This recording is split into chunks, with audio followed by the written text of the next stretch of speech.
Kanalımdan ve mutfağımdan herkese merhaba sevgili arkadaşlar. Bugün baklava yapıyoruz. Herkesin kolaylıkla yapabileceği bir baklava tarifiyle karşınızdayım. Hemen malzemelerimize geçelim. 1 adet yumurta, 1 çay bardağı sıvı yağ, 1 çay bardağı süt, 1 çay bardağı su, 1 yemek kaşığı oda sıcaklığında beklemiş tereyağı ya da margarin kullanabilirsiniz. 2 yemek kaşığı yoğurt, 1 çay kaşığı kabartma tozu, 2 yemek kaşığı elma sirkesi kullandım. Dilediğiniz sirkeyi kullanabilirsiniz. Şöyle bir çimdik tuz. Malzemelerimizi güzelce karıştıralım. İçerisine 5 su bardağı unumuzu ilave edelim. Unumuzu kontrollü olarak ilave edelim. 4 su bardağı unu ilave ettim. Diğer kalan bardağımı da kontrollü olarak ilave edeceğim. 5. su bardağı unumu da kontrollü olarak ilave ettim. Birazını dışı için ayırdım. Şöyle hamurumuzu ne kadar güzel yoğurursak baklavamız o kadar güzel olacak. Bütün malzemeleri yiyene kadar yoğuralım. Kıvam alan hamurumuzu şöyle bir 10 dakika kadar dinlendirelim. Bu arada yağımı hazırlıyorum. Ara katlarına sürmek için 200 gram kadar tereyağı, margarin de kullanabilirsiniz. 1 çay bardağı kadar sıvı yağla birlikte güzelce eritelim. Yağımız çok güzel eridi. Hamurumuz dinlendi. Yaklaşık bir 15 dakika kadar dinlendi. Dinlenen hamurumuzu yine şöyle elimizle hafif un yardımıyla güzelce havasını, gazını alalım. Yoğurduğumuz hamurumuzu keselim. Çok güzel kıvamı oldu. Fazla küçük, fazla büyük olmayacak şekilde bezeler haline getirelim. Bu şekilde oldu. Şimdi un ve nişastalı karışımımızla birlikte güzelce açalım. Nişastanın içerisine 2 yemek kaşığı kadar un ilavesi yaptım. Ben anneciğimden öyle gördüm. Yapışmaması için aralarına un nişasta karışımımızdan ilave ederek fazla bastırmadan kenar kısımlarını bastıra bastıra hamurumuzu açalım. Her yönüne aynı şekilde eşit miktarda açalım. Döndüre döndüre. Gördüğünüz gibi hamurumuzu tahtanın boyunda açtık. Kenarlarından incelte incelte hamurumuz çok güzel açıldı. Bakın şöyle de göstereyim size. Yağ gibi açılması da kolay oldu. İri çekilmiş cevizlerim var. Öncelikle şöyle bir kısmını oklavamın üzerine alıyorum. Ve bolca iri çekilmiş cevizlerimden oklavanın tam hizasına gelecek şekilde yerleştiriyorum. Ve oklavamızın üzerine yavaşça saralım. Fazla bastırmadan, eğer bastırırsak hamur olabilir. O yüzden bastırmadan saralım. Ve oklavamızı iki ucundan çekerek vurma şekline getirelim. Sonra bunu bu şekilde çıkartalım. Ben bu arada birkaç tane açtım. Şu kısmından alıyorum. Uzun kısmını kullandım çünkü bayağı büyük açtım. Tepsimin uzunlamasına güzelce hamurumuzu yerleştirelim. Tepsimi de hafiften yağladım. Bu şekilde aynı işleme devam edelim.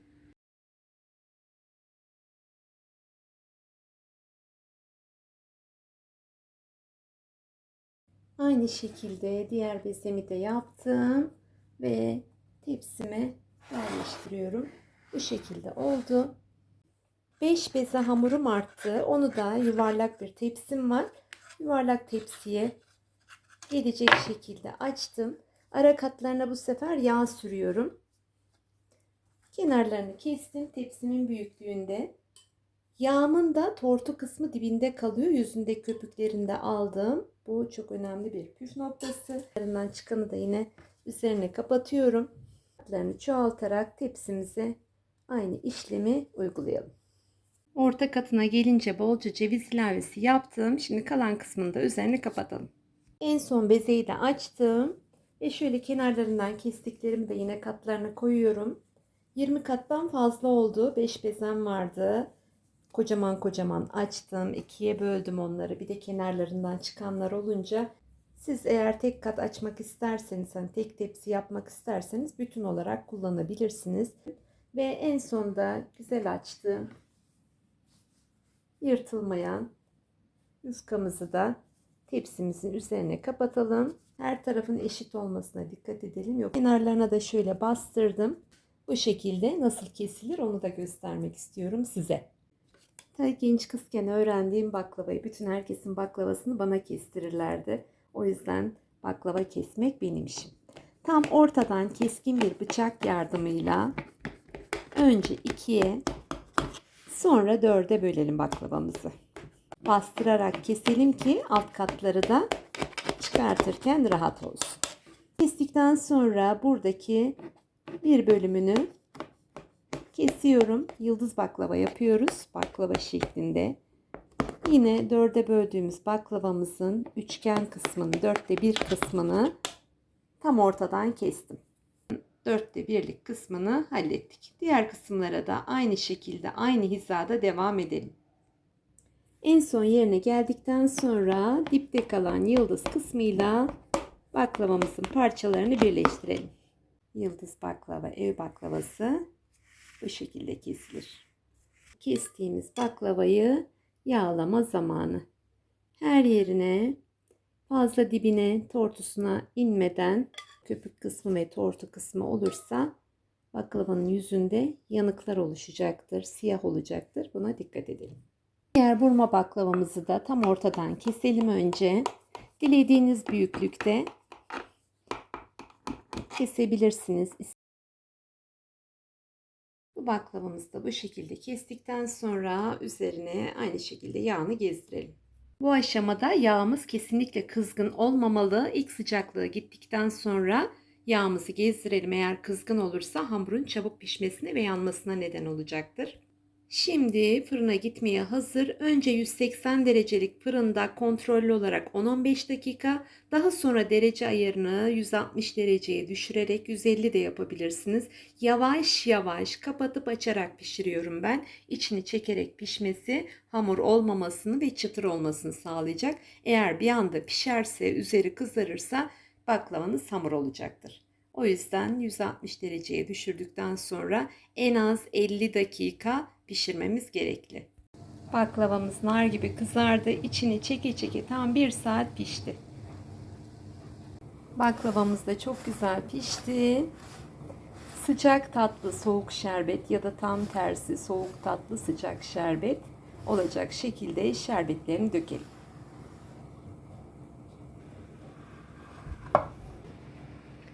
Aynı hamurdan 2 çeşit baklava yaptık. Bu arada hemen şerbetimizi hazırlayalım. Şerbetimiz benim 2 tepsi olduğu için birer bardak fazla koydum. Normalde siz 1 bardak eksik koyabilirsiniz. Burada 6,5 su bardağı şeker, 7 su bardağı suyumuz var. Güzelce şekerimizi şöyle karıştıralım.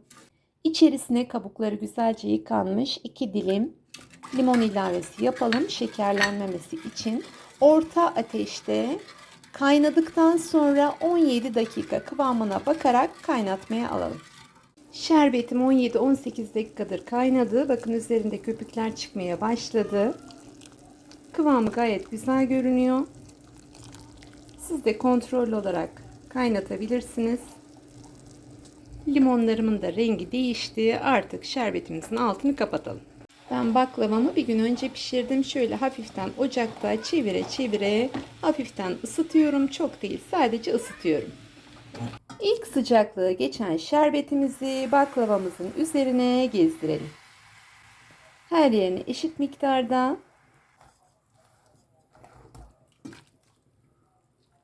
Evet, buna gezdirdim. Şimdi sıra ikinci tepsimde. İkinci tepsimi de aynı şekilde ocakta hafiften ısıttım.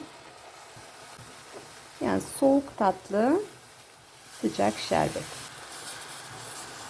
Tek hamurla 2 çeşit baklava yaptım. Umarım tarifimi beğenmişsinizdir. Yeni tariflerde görüşmek üzere. Hoşça kalın, mutlu kalın, sağlıklı kalın. Kanalıma abone olmayı ve sokak canlarını unutmayın. Hepinize şimdiden iyi bayramlar diliyorum.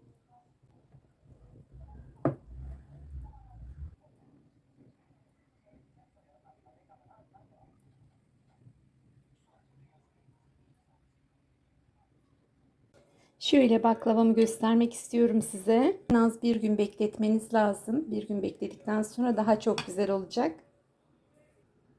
Şöyle diğer baklavamı da göstermek istiyorum. Dediğim gibi bir gün bekledikten sonra daha güzel olacak. Şu anda daha tam şerbetini çekmedi. Kıyır kıyır o kadar lezzetli görünüyor ki.